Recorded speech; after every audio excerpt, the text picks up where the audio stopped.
મિત્રો, આજે અમે વૃશ્ચિક રાશિવાળા લોકો માટે વર્ષ 2025નું વાર્ષિક રાશિફળ લઈને આવ્યા છીએ.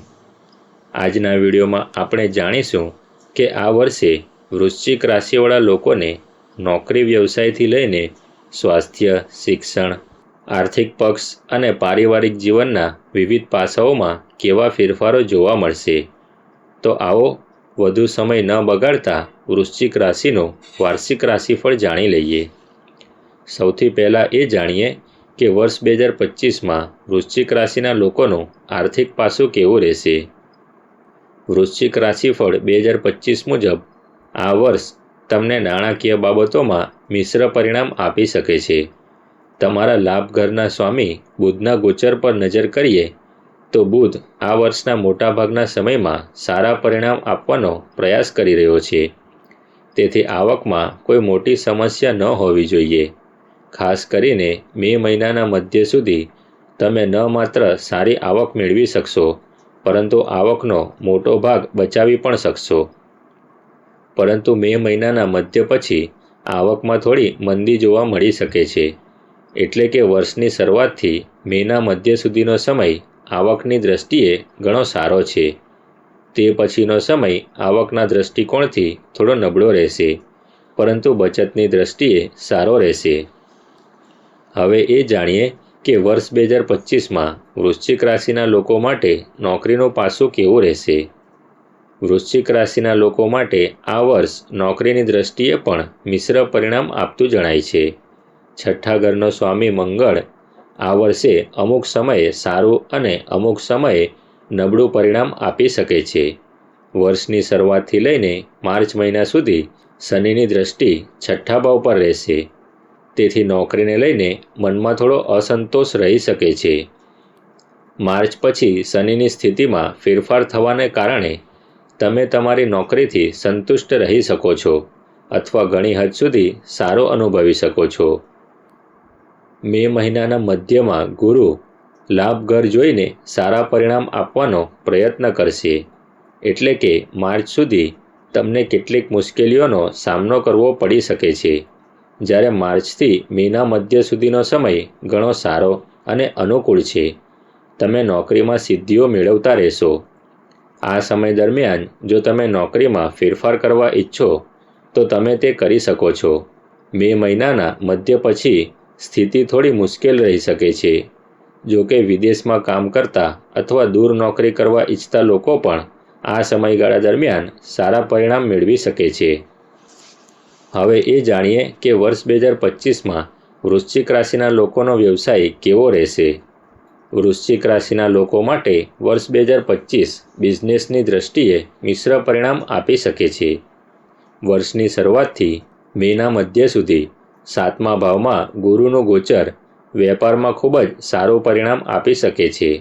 તેથી આ સમયગાળો નવા વ્યવસાય અથવા વ્યવસાય સંબંધિત નવા પ્રયોગો માટે સારો માનવામાં આવશે.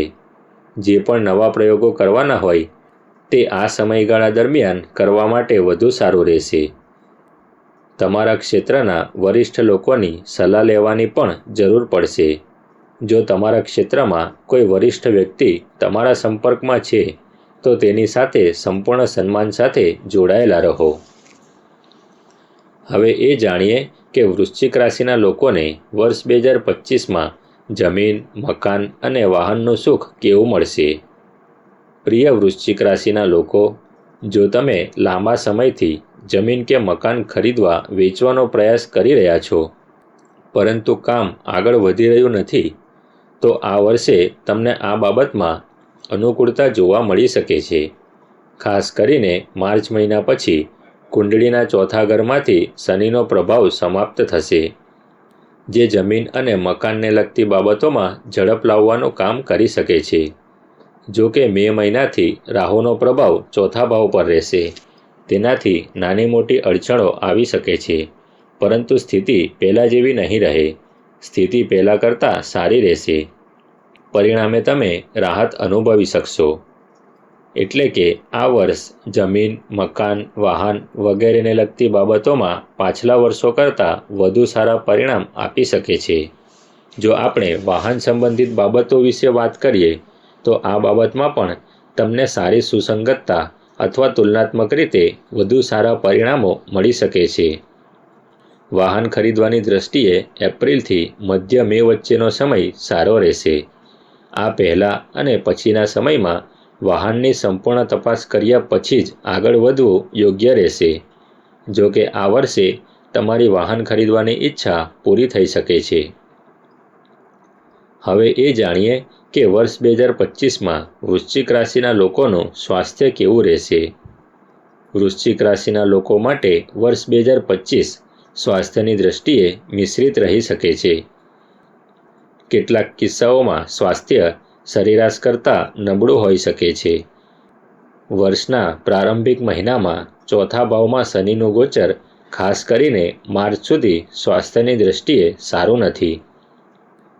ખાસ કરીને જેમને છાતી સંબંધિત કોઈ સમસ્યા હોય, ઘૂંટણ સંબંધિત કોઈ સમસ્યા હોય અથવા તો મગજની બીમારી અથવા માથાનો દુખાવો વગેરે સંબંધિત કોઈ સમસ્યા હોય તો તેમણે આ સમયગાળા દરમિયાન એટલે કે જાન્યુઆરીથી માર્ચ દરમિયાન પોતાના સ્વાસ્થ્યનું સંપૂર્ણ ધ્યાન રાખવું જોઈએ. તેમણે સજાગ રહેવાની જરૂર પડશે. માર્ચ પછીનો સમય જૂના રોગોને દૂર કરવામાં અને તમને સ્વસ્થ રાખવામાં મદદગાર સાબિત થશે. પરંતુ મે મહિનાથી રાહુ ચોથા ભાવમાં ગોચર કરશે, જેના કારણે છાતી સંબંધિત કેટલીક સમસ્યાઓ થઈ શકે છે. માર્ચ પછી શનિના ગોચરને કારણે પેટ વગેરેને લગતી કેટલીક સમસ્યાઓ થઈ શકે છે. આ રીતે જો કેટલીક જૂની સમસ્યાઓનું નિરાકરણ આવશે તો નવી સમસ્યાઓ ઊભી થવાની શક્યતાઓ પણ છે. આવી સ્થિતિમાં સ્વાસ્થ્યની દ્રષ્ટિએ વર્ષ 2025 મિશ્રિત થઈ શકે છે. તેથી આ વર્ષે તમારે તમારા સ્વાસ્થ્ય પ્રત્યે ખૂબ જ જાગૃત રહેવું પડશે. ખાસ કરીને જે લોકોને પેટ, માથાનો દુખાવો, કમરનો દુખાવો અને છાતી વગેરેને લગતી સમસ્યાઓ હોય તેમણે ખાસ સાવધ રહેવાની જરૂર પડશે. હવે એ જાણીએ કે વર્ષ 2025માં વૃશ્ચિક રાશિના લોકોનું શિક્ષણ કેવું રહેશે. વૃશ્ચિક રાશિના લોકો માટે શિક્ષણની દ્રષ્ટિએ પણ વર્ષ 2025 સરેરાશ પરિણામ આપતું જણાય છે. આ વર્ષે તમારા ચોથા અને પાંચમા ભાવ પર શનિ અને રાહુનો પ્રભાવ ચાલુ રહેશે. સ્વાભાવિક રીતે આવી પરિસ્થિતિમાં તમારા વિષય પર યોગ્ય ધ્યાન કેન્દ્રિત કરવું મુશ્કેલ બનશે. પણ જેઓ સતત પ્રયાસ કરે છે તેઓ તેમના વિષય પર ધ્યાન કેન્દ્રિત કરી શકશે અને સારા પરિણામ પણ મેળવી શકશે. પરંતુ આમ કરવું સરળ નહીં પણ મુશ્કેલ હશે. જેઓ અભ્યાસ પ્રત્યે બહુ ગંભીર નથી અથવા ઓછા સમયમાં સારા પરિણામો પ્રાપ્ત કરી લે છે તેમણે આ વર્ષે તેમના અભ્યાસનો સમય વધારવાની જરૂર પડશે. ગુરુનું ગોચર મેના મધ્ય પહેલાં તમને વધુ સારા પરિણામ આપશે, પરંતુ મેના મધ્ય પછી ઘણી મહેનત કરવાની જરૂર રહેશે. જો કે ગુરુનું ગોચર મે મધ્ય પછી પણ સંશોધનનો અભ્યાસ કરતા વિદ્યાર્થીઓને સારા પરિણામ આપશે, પણ અન્ય વિદ્યાર્થીઓએ વધુ મહેનત કરવી પડશે. શિક્ષણની દ્રષ્ટિએ આ વર્ષ થોડું નબળું છે.